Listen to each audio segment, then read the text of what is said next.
Are celebrating environmental day, ठीक है ना। तो हमारा जो पूरा वीक है वो इसी के हिसाब से जाएगा। तो what is environment? Surrounding is our environment. Okay okay, मुझे बताएं कि फिश का एनवायरमेंट क्या होगा? Very good. अगर तुम वाइल्ड लाइफ है तो उसका एनवायरमेंट क्या होगा? तो हमें अपने एनवायरमेंट से क्या क्या मिलता है? Water,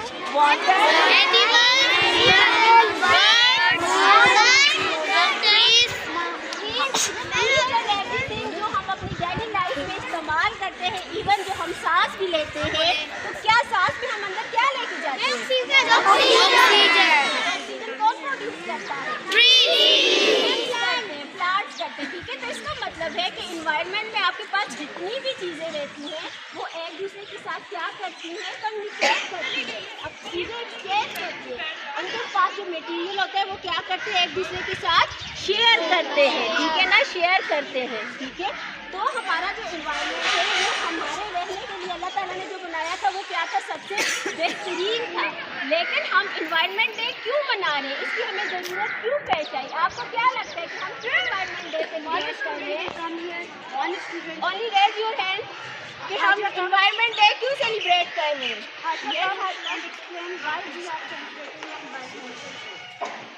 What are the reasons of celebrating? Because there is too much pollution and we have to control that pollution. Excellent. Clapping for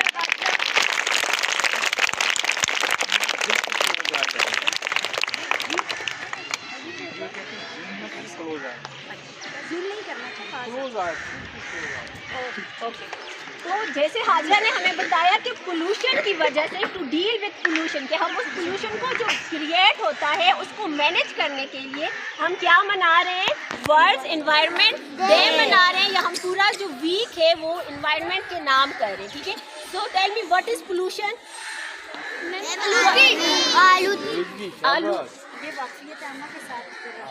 आलूदगी क्या होती है? गंदगी होती है, ठीक है। कैसी गंदगी? जैसे आपकी ब्रेक हुई, आपने क्या किया? आपकी आर्ट्स की क्लास हुई, आपने आर्ट्स की, उसके बाद आपने क्या किया? उसको मैनेज कैसे करने उस वेस्ट को? डस्टबिन में फेंकना है। आपको पता है कि आपके स्कूल में कहाँ पे डस्टबिन मौजूद है, ठीक है ना।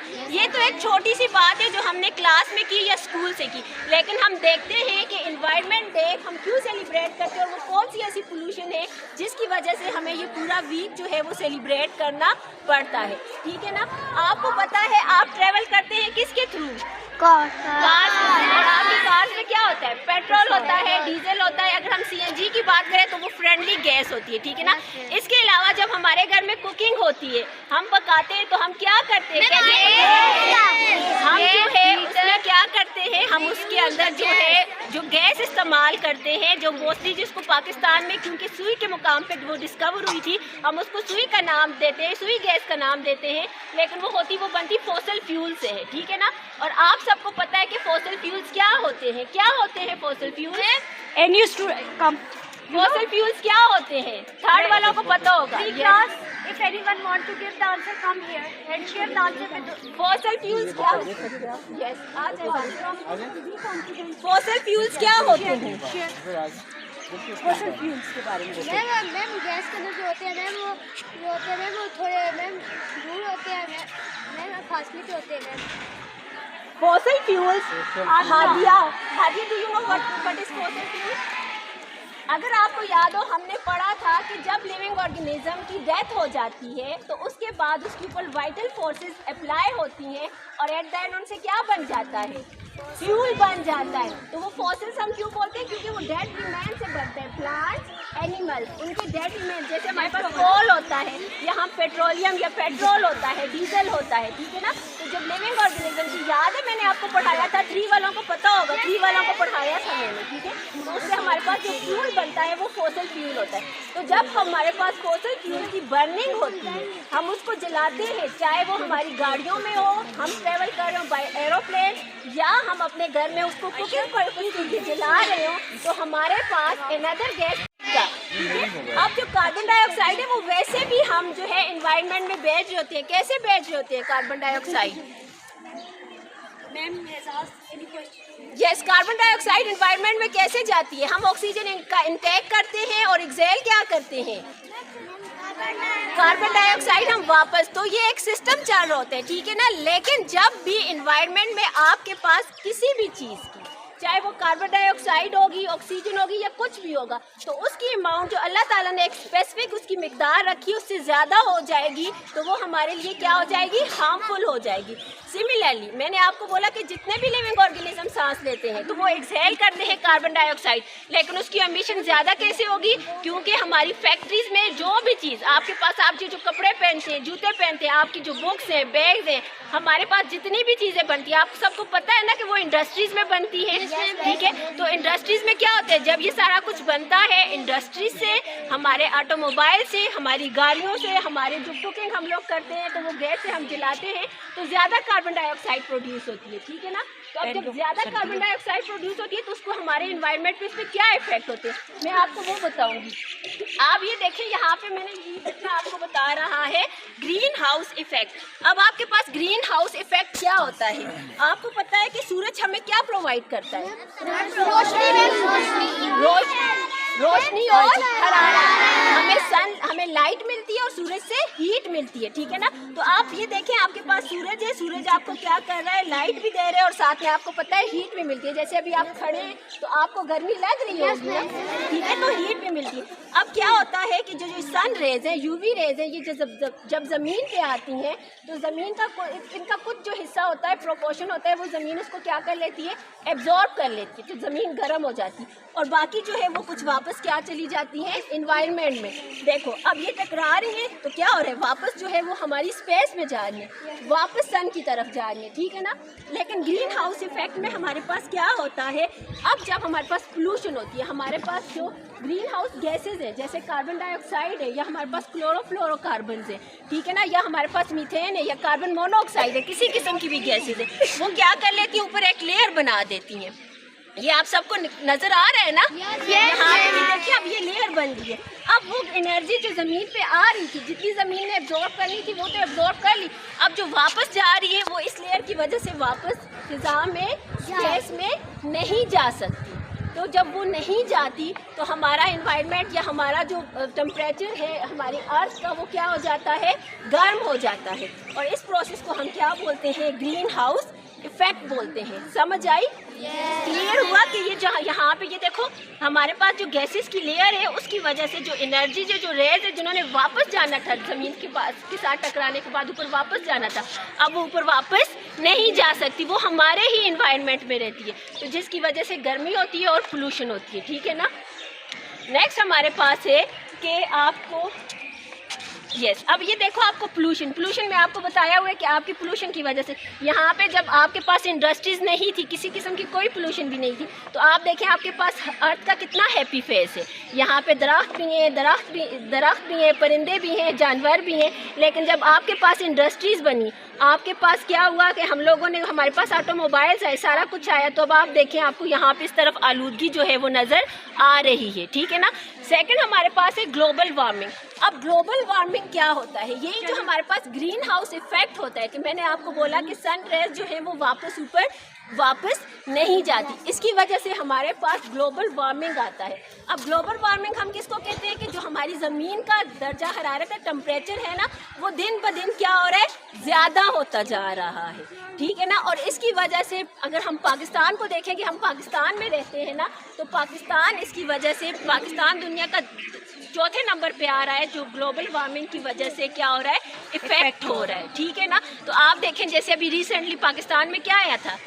सैलाब आया था ना, आप सब ने डोनेशंस कलेक्ट की थी ना, इसकी वजह से। अब हमारे पास इसको हम कैसे बेहतर बना सकते हैं? एक तो आपने डिफॉरेस्ट्रेशन का पढ़ा हुआ है कि डिफॉरेस्ट्रेशन क्या होती है?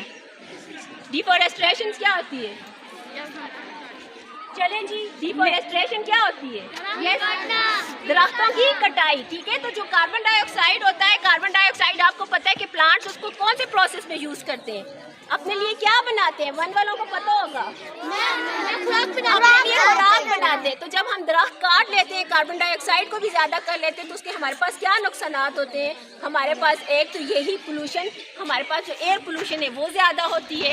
सेकेंडली हमारे पास जो वाइल्ड लाइफ है उसके लिए क्या होते हैं, उनके पास कोई रहने की जगह नहीं होती। तो बहुत सारे ऐसे एनिमल्स हैं जो क्या हो जाते हैं, एक्सटेंड हो जाते हैं, ख़त्म हो जाते हैं, या वो इंडेंजर स्पीशीज़ होती हैं कि जो क्या होती है, नियर टू एक्सटेंड होती है। जैसे आपने जिराफ देखा है ना, जिराफा देखा हुआ है, तो होता तो वो हमारे पास अफ्रीका में ही है, लेकिन अब वो भी क्या है, इंडेंजर स्पीशी है। क्या जो आने वाली जनरेशन होंगी तो वो अब जिराफ को जो है वो सिर्फ पिक्चर्स में ही देखेंगे, जैसे आप डायनासोर्स को पिक्चर में देखते हैं, ठीक है ना। सिमिलरली सबसे ज़्यादा जो पोल्यूशन हमारे पास क्रिएट करता है वो ये प्लास्टिक करता है, ठीक है।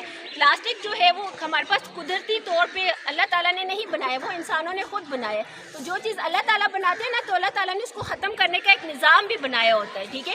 लेकिन हम इंसानों ने जब प्लास्टिक को बनाया ना, तो उसको ख़त्म करने का निज़ाम हम इतना बेहतरीन नहीं बना सके, ठीक है। फॉर एग्जांपल अगर आपके पास एक छोटा सा प्लास्टिक का बैग है ना, वो ज़मीन के अंदर चला जाएगा ना, तो उसको तकरीबन 100 साल लगेंगे ख़त्म होने में, ठीक है ना। तो उसको इतना ज़्यादा टाइम लगेगा। आप ये देखेंगे ये सिर्फ सिंपल सा प्लास्टिक का बैग है। अगर आप देखें वही आपके पास अगर प्लास्टिक का फर्नीचर है तो वो तो ज़्यादा हार्ड पॉलीमर्स है ना, वो ज़्यादा कम्प्लेक्स पॉलीमर है, उसको डिग्रेड होने में ज़्यादा टाइम लगेगा, ठीक है ना।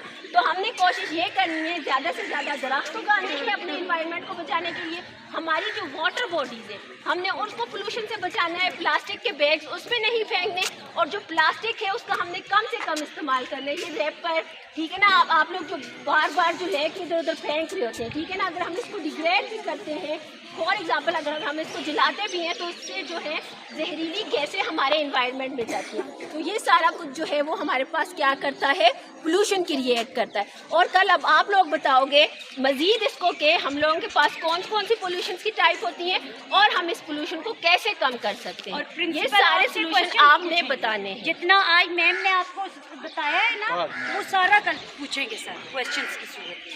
बिस्मिल्लाहिर्रहमानिर्रहीम। बच्चों, मिस ने बड़ी वजाहत से इन्वायरमेंट पे बात की है। मैं आखिर 1 मिनट में इसका खुलासा बयान करता हूँ। जहाँ हम रहते हैं, जो हमारी दुनिया है, जो हमारी कायनात है, उसे हम इन्वायरमेंट कहते हैं। उसे हम क्या कहते हैं, इन्वायरमेंट की जितनी भी चीज़ें आती हैं उसमें वो सारी की सारी हमारी खिदमत के लिए हैं। किसकी खिदमत के लिए हैं? ये दरख्त हैं तो हमें ऑक्सीजन दे रहे हैं, हमारी खिदमत कर रहे हैं। वो दरख्त फल दे रहा है तो हमारी खिदमत कर रहा है। ये जितने चरिंद परिंद घूम रहे हैं ये हमारी खिदमत कर रहे हैं। हम इनमें से किसी की खिदमत नहीं कर रहे हैं। इंसान किसी की खिदमत नहीं कर रहा है। सारे के सारे जितने भी इन्वायरमेंट में living and non living organisms हैं, जिंदा और मुर्दा दोनों, सबको अल्लाह ने किस लिए पैदा किया है? हमारी खिदमत के लिए। सिर्फ खिदमत के लिए नहीं, आपकी खिदमत के लिए। हम किसी की खिदमत नहीं कर रहे हैं। हम ये जो दरख्त है, अगर हम ना हो तो तब भी ये पैदा हो जाता है। जंगलों में भी पैदा हो रहे हैं, उधर कोई ना इन्हें पानी देता है ना इनको कोई लगाता है।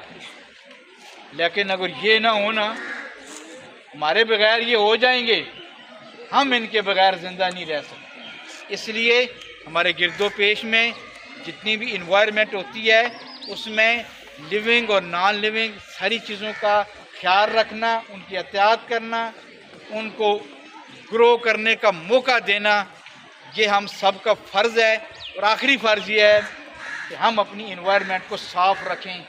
जब भी आप ब्रेक में, फुल ब्रेक में, मॉर्निंग में चीज़ें खाएं, आपको पता है आजकल जो चीज़ें हैं वो सारी प्लास्टिक में ही होती हैं। तो आप डस्टबिन पड़े हैं, डस्टबिन को तलाश करें और डस्टबिन में डाला करें। क्लास में कोई ऐसे रैपर्स हों तो क्लास में डस्टबिन पड़ा है, वहाँ डस्टबिन में डाला करें। आज का बहुत बड़ा सबक है। बच्चे काफ़ी देर से खड़े हैं। वबाल